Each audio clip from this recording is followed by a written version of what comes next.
Temple of Merikka. I'm going to call it Merikka because Merikka sounds crazy. Cult members. The Temple of Merikka was dedicated to the benign goddess when it was constructed from granite blocks brought all the way from Lortmill Mountains. However, the Naga's possession of the two clerics and their servants has made a mockery of the church's original purpose. Although weekly services are still held to keep up the pretense, the clerics are among the cult's most adamant proponents. They play an active role in the deception of unsuspecting victims. The granite wall around the temple is 20 foot high. The gates are strong and wooden. Carved into them with precise craftsmanship is an ornate carving of the Catholic good goddess Merikka, portrayed as a beautiful young woman. The temple building itself is made of solid granite blocks even, and is completely windowless. 1. Courtyard. I think that's the area around here. On a different map.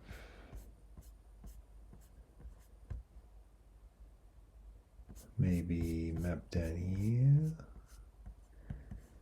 Yeah. Around it.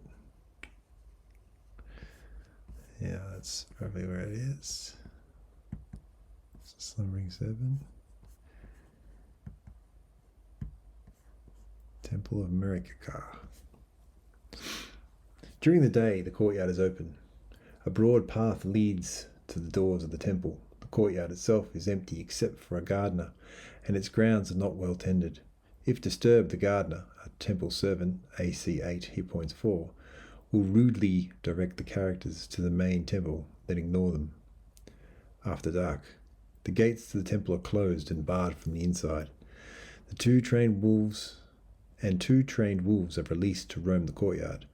These will obey any of the 5 servants who care for them. The servants alternate the duty of patrolling, and 2 of them will be with the wolves at all times. Wolves, AC 7, movement 18, hit dice 2+2, hit points 11 each, attack 1, D damage 2 to 5. Servants, 0 level, AC 8, movement 12, 4 hit points each, attack 1, damage 1 to 6. If a fight breaks out, the 3 servants who are not on patrol will hear it and join their comrades. 2. Outbuildings. Over here, top northwest corner. The largest outbuilding is a kennel and private quarters for the wolves and servants who patrol the grounds at night. Adventurers investigating it will be rudely turned away. The other buildings house general supplies, farming tools, and the like. 3. Central Sanctuary. So you walk straight in the front door. This is text to be read out loud. This large room has a tile floor decorated with an abstract mosaic pattern in orange, tan, brown, and blue. Several tapestries decorate the walls, all depicting scenes of lush farmland and crops in various stages of maturity. 5 huge elm trunks serve as columns in the room, and a statue of Merikka, carved from a solid piece of jade, is mounted on a low dais at the north end of the room. Oh yeah. If the adventurers are just visiting, they will be met in this area by Misha Devi, a priestess of the temple. See room 9. Room 9, down in the southeast corner. She will caution them that non-members are not allowed beyond this area. She will answer questions politely and try to find out what the characters are doing in the area without revealing any information of importance. She will not let the characters get too close to her. And if the party is hostile, she will flee and warn the rest of the temple. Alternately, the DM could have the characters meet a temple servant with similar results. The statue of Merikka is worth 5,000 gold pieces, but weighs the equivalent of 10,000 gold pieces. Just opening the window. Meeting room 4. Alright, so that's just to the left of the front door. To the left or to the west. Player text. This is apparently a larger room, divided by a rich blue drapery just west of the door. The area that you see is empty except for 3 plain wooden benches. Oh yeah. Behind the drapery, this is DM text, is a softly carpeted room with 3 comfortable chairs placed around a low table. A small shelf to the side holds several unopened bottles of Orleanian special wine and half a dozen glasses. 5. Dining hall. That's in the northwest corner. This is the room where the clerics, monks, and servants all take meals together. The pretense of goodness is maintained in a handsome display case, which contains examples of some of the finer harvests to come from the Elaine area: a huge carrot, a plump ear of corn, a cluster of tall wheat stalks, a bottle of local wine. Right. Wait, to the next page. It's down here somewhere. There we go. 6. Kitchen. 6. Kitchen. It's on the west. 3 medium-sized ovens occupy the south wall, while cupboards take up most of the storage space. A small table is in the centre of the room. The cupboards contain grains, flour, beans, carrots, and dried meat, as well as pots, pans, platters, cups, and utensils enough to serve large and elaborate meals. 7A to 7E, meditation cells. Alright, up to the north end. E has a secret door and a secret something in the floor or ceiling. These were formerly used as places for clerics to pray to the gentle Merikka, but that use is long forgotten. Now each contains only a simple reed prayer mat. Cell A. This cell is empty except for the reed prayer mat. So A is the one furthest to the west. Cells B to D. Each of these cells is occupied by a single evil monk. Monk 4, AC 7, movement 18, hit points 12 each, attacks 5 per 4 rounds, damage 1 to 6. Cell E. This is the one that's a bit funky. The prayer mat in this cell covers a trapdoor to the lower level, area 19. Area 19 in the lower level, huh? Where is area 19? Oh, it's like down. No? Oh, yeah, over here. So it's in the cellar, the far east of the cellar. If the west door to the cell area is opened, all 3 monks will be ready for combat. No surprise. They will not fight unless one of the cell doors is opened. When this occurs, the one who has been disturbed will fight in his room, while the other 2 will spring into the hallway to aid their fellow. All 3 will fight with bare hands. They have no treasure. Their cells are bare except for the reed mats on the floors. 8. Misha Devi's outer chamber. This is near the front door to the east. This room is bare except for 3 wooden benches. The east door, locked, leads to the quarters of Misha Devi, room 9. 9. Misha Devi's quarters. So this is in the very southeast corner. Misha Devi will be found here during the evening. And 50% of the time during the day. If not here, she will be tending to business in another room on the ground floor of the temple. A small bed, a trunk, and a desk are the only items in the room. The trunk is not locked and only contains a few clothes and perhaps her chainmail armor, shield, and mace.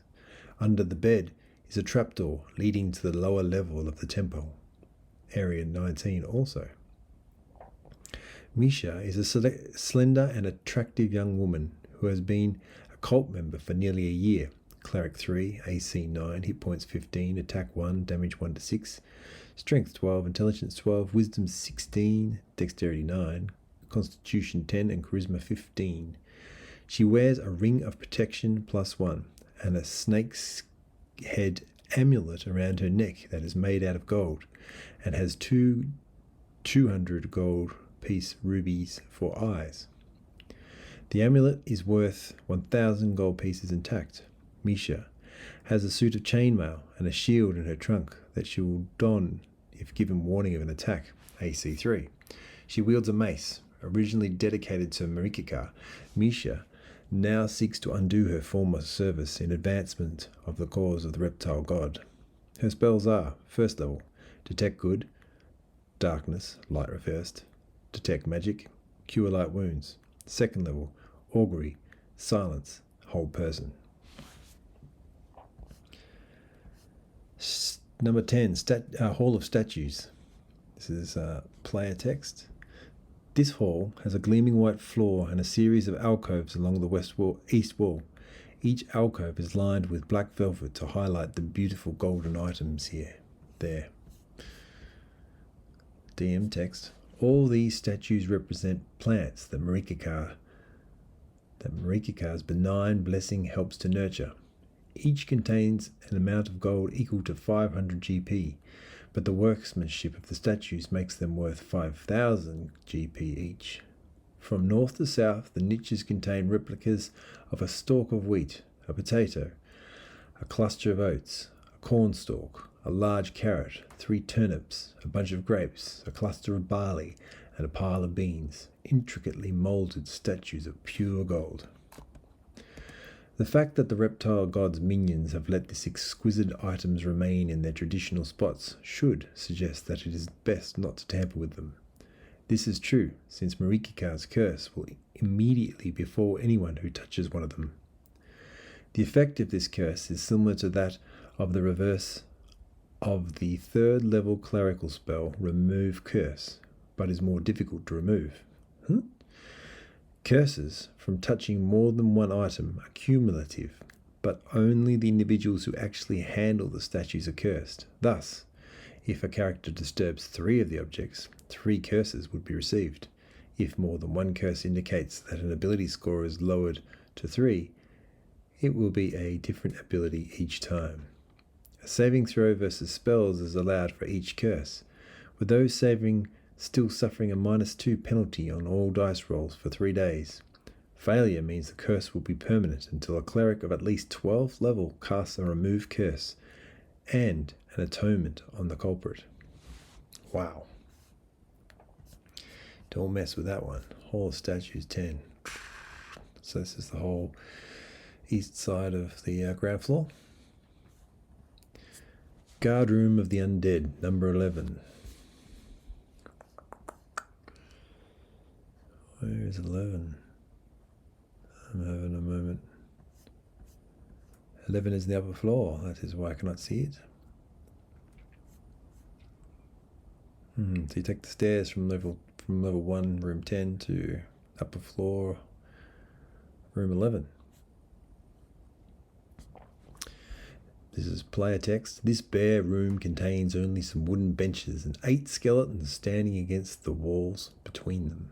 These undead, AC 7, movement 12, hit dice 1, hit points 5 each, attack 1, damage 1 to 6. SD, half damage from edged weapons. Not sure what SD is. Some sort of resistance. Will remain motionless until a living creature enters the room. If that creature makes the secret sign of the cult as it comes through the door, the skeletons will remain motionless and allow it and anyone with it free passage through the room. If no secret sign is made, the undead will attack as soon as the first creature has entered the room, fighting until they are destroyed or the intruders driven off. 12. Library. This is on the upper floor, east side. Player text. This room contains many shelves of books and 2 small tables. DM notes. Most of the volumes deal with mundane aspects of agriculture or religion. The most ornate book in the room is on one of the tables, entitled A Most Worshipful Guide to Benign Merikka. The huge and richly embossed volume will not fit on any of the shelves. It contains many colourful paintings and was formerly very valuable, but all of the illustrations have been crudely defaced. Some of the pages have rusty brown spots on them. 13. Small meeting room. This is kind of in the middle of the building. This chamber contains a small table and 2 comfortable chairs. Player text this, by the way. With an unopened bottle of wine and 2 clean glasses on a shelf in the corner. DM text. As soon as a party enters room 13 or 14, the goblins in room 15 will spy upon them through slits in the secret doors. 13 and 14, whoops. 13 and 14. Room 15. So the goblin, oh yes, there's the secret slits. 15.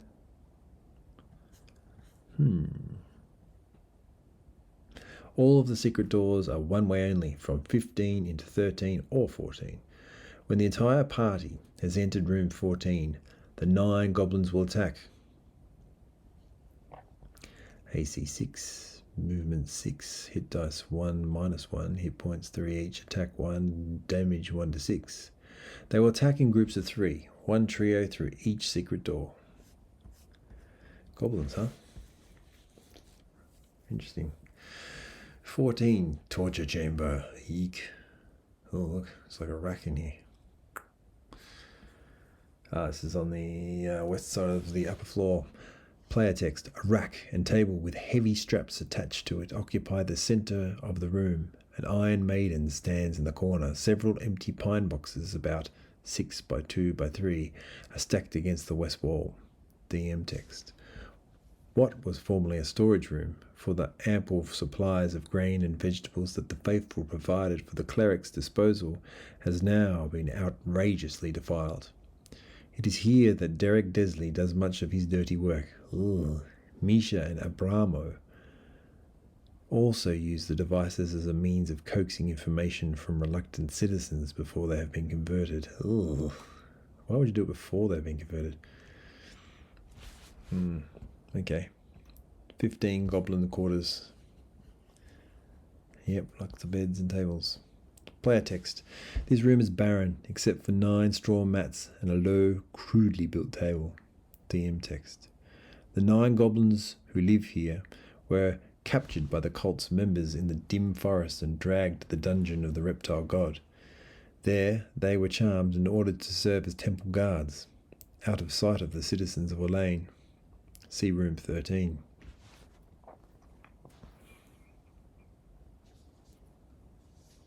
Hmm.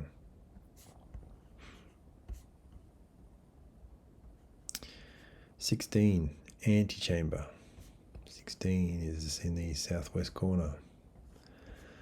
The door to this area is unlocked. When it is opened, several small bells attached to it will chime softly. Player text. The walls of this chamber are scratched, stained, and covered with strange markings. Loose chips of stone lie scattered on the floor. Aside from the southeast exit, the room appears empty. DM text.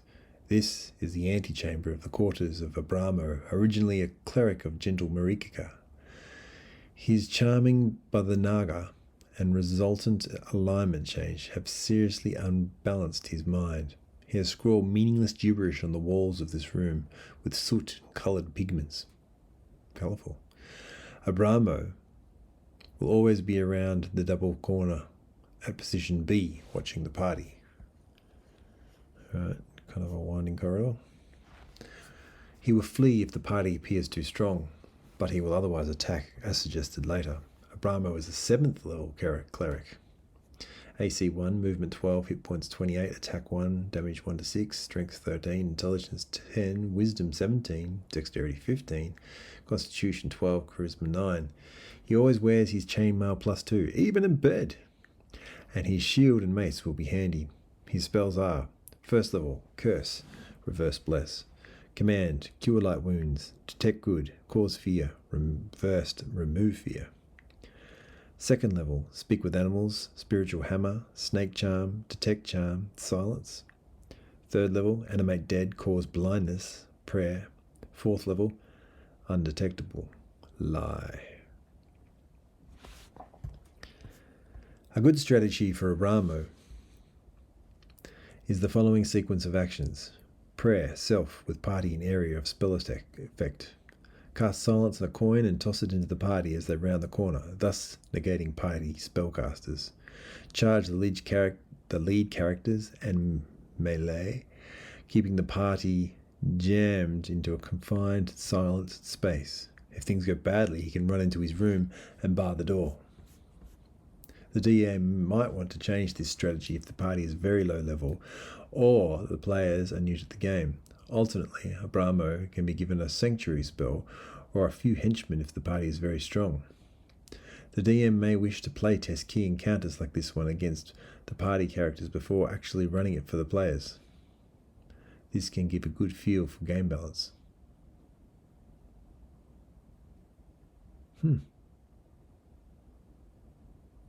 Alright. So what, the DM has a battle with himself or herself. Okay. 17. Abramo's chamber. In the middle south end of the upper floor. Player text. This room is decorated in a bizarre fashion. There is a dirty straw pallet on the floor, yet two soft and expensive armchairs rest at a low table. A beautiful robe hangs on the wall above a battered, locked chest, while the floor is strewn with muddy rags. An exquisitely crafted wooden desk has been placed near the northeast corner of the room. At various points around the wall, small iron hooks for hanging tapestries have been set into the stone. DM text. There is nothing of value in this room. The rags are barely recognizable as tapestries.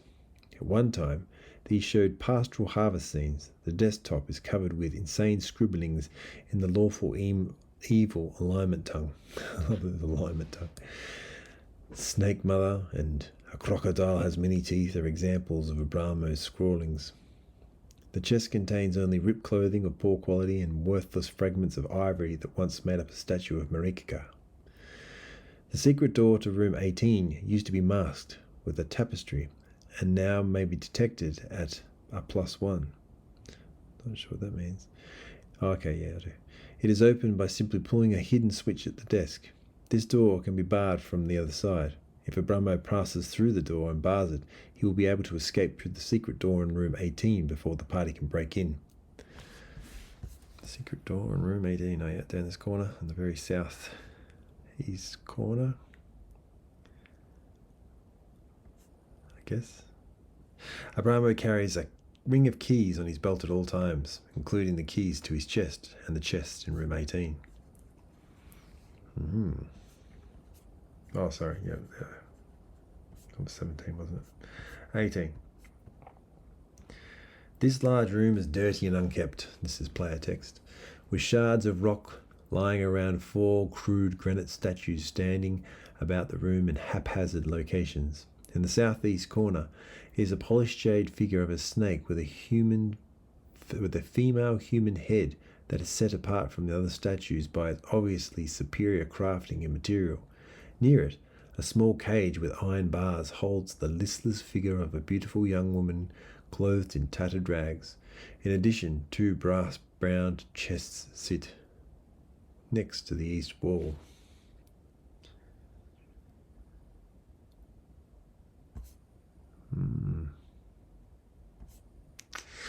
This chamber provides final proof of Abramo's corruption. The woman, Cyrilli, I think it is, Cyrilli Finla, AC 10, hit points 2, is really no more than a girl. She is a daughter of the village storekeeper. Her listlessness will vanish with the prospect of rescue. She made the trek to Naga's lair with the rest of her family, but some untrapped reserve of courage and determination prevented her from succumbing to the charm. Her youthful appeal struck a chord somewhere in Abramo's demented subconscious, and he brought her back as his personal prisoner. She has been beaten and mistreated over the last 3 months, but her spirit has not been broken. If Abramo is not yet dead, she will attempt to kill him if she gets the chance. She has seen the effect of the charm on her family and will not wish to return to them. She understands that they would only betray her, unless the charm can somehow be broken. Cyrilli will relate everything that she knows, but under no circumstances will she return to the lair of the reptile god. Cyrilli knows that the chests were emptied recently, so the hoard is now quite meagre. 12 GP, 12 CP, and 29 copper pieces. And there it is, a Brahmo.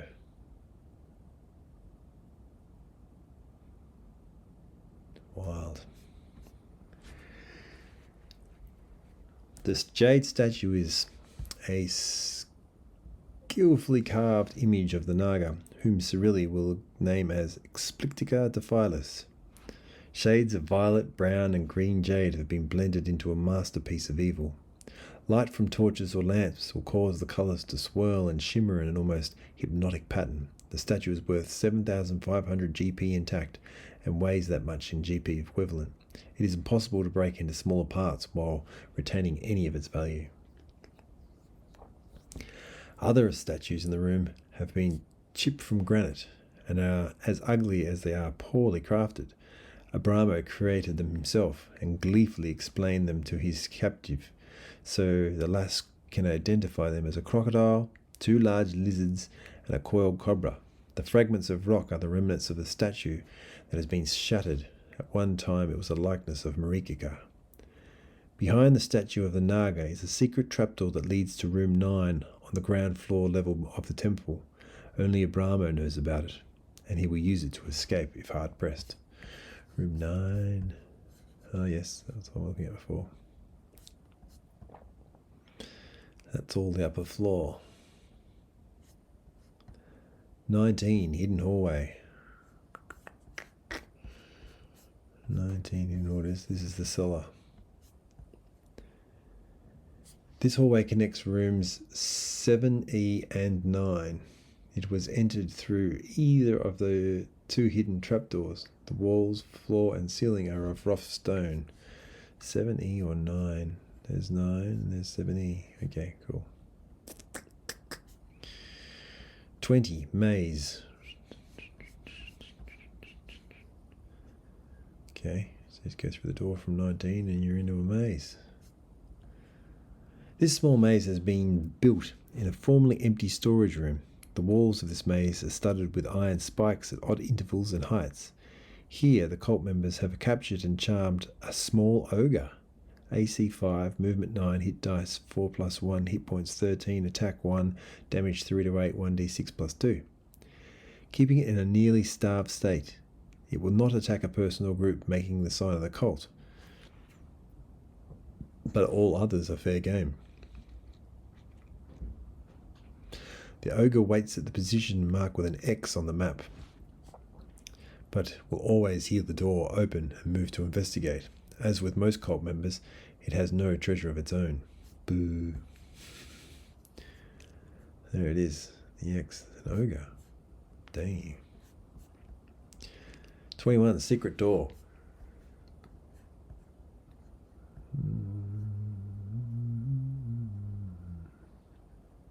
So it appears that you can't actually go anywhere there. The secret door of the maze is opened by pulling on a low spike in the proper wall section. It leads to a narrow dirt-filled crawl space. At the far end is the year-old grave of a courageous temple servant who tried to resist the kidnapping by the cult.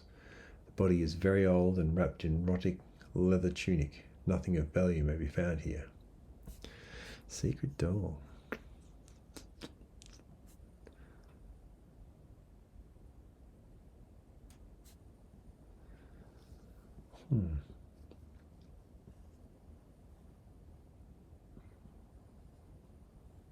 I don't think you can actually get through this thing.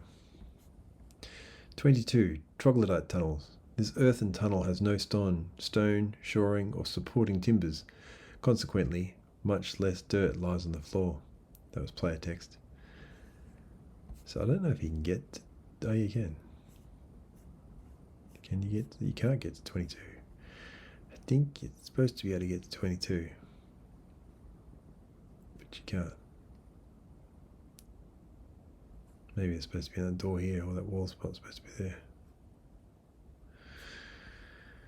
2 sets of earthen stairways descend a total of 80 feet before the passage forks. Here sits squat mushroom-shaped lump about 4 foot high.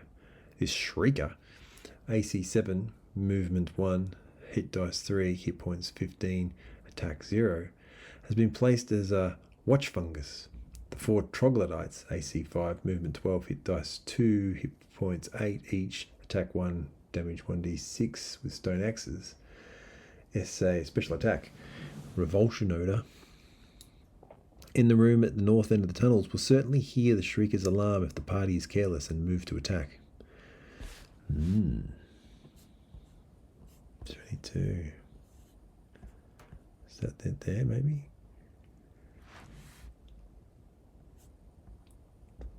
The shaded sections of the tunnel. Yeah. Have about 1 foot of mud collected on the floor. These areas, slow walking movement to half normal speed applies to troglodytes also.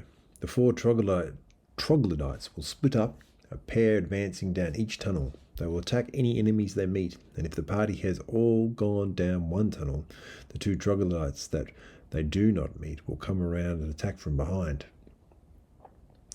In the eastern corridor are 2 solid wood doors set into heavy frames that are barred on the outside. They are used occasionally for storing prisoners, but are now both empty. Over here, yes? What's at the end of the room, eh? In the troglodyte's lair at the end of the tunnels is a small chest buried in the dirt by the north wall. The excavation will be noticed as if it were a secret door. The chest is locked, and the key is buried in the loose dirt at the mouth of the chamber. The treasure contains 45 GP, 89 EP, 204 silver pieces and 460 copper pieces, and a silver brooch of shielding. Absorbs 30 points of damage. And that is the end of the Temple of Merikka. There it is.